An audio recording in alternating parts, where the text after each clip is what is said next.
Good day everyone, I am Teacher Margie and I will be your teacher for today's discussion. So our topic for today is all about sound of English. So before we formally start to our main topic, let us have first our learning objectives. Letter A, recognize the different sound of English.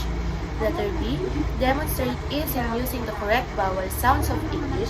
And letter C, give the importance to the different vowel sound of English in speech production.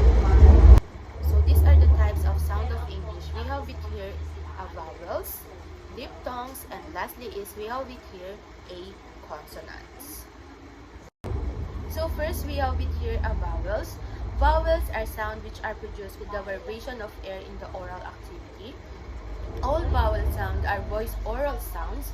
The relationship of the vowels to one another is shown by the device known as the Bitter triangle.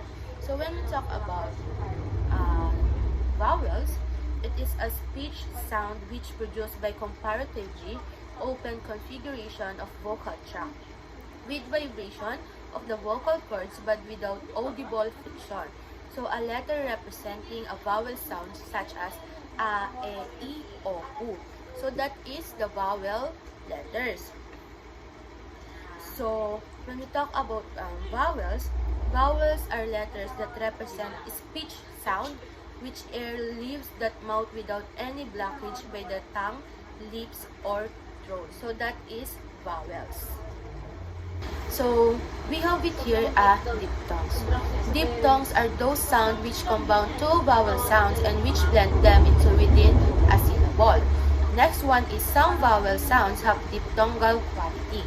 Next, tend to belong because of the time needed to glide forward to another position.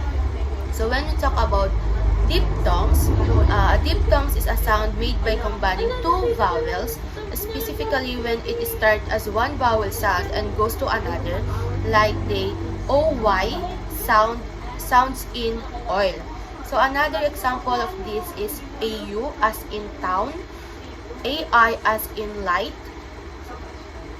OU as in slow, EI as in play, JU as in music. So that are the example of diphthongs. Lastly, we have it here a consonant. A consonant is a speech sound used with the vowel or diphthongs to constitute a syllable. Consonant sounds are those sounds which are produced with the partial or complete obstruction of the air column by some parts of the speech apparatus in order to vocalize consonants. A speaker must consist his or her airflow at some points in the delivery using either the tongue, mouth, or throat.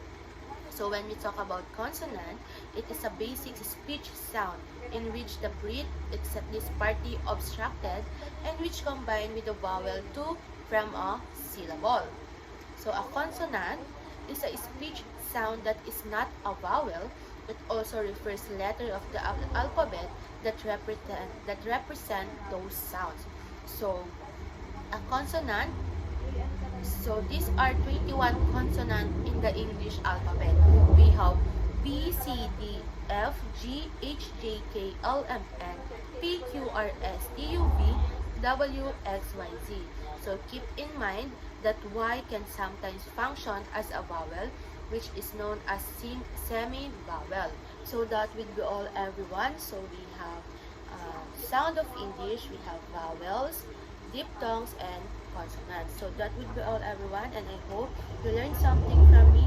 That would be all. Thank you and have a nice day.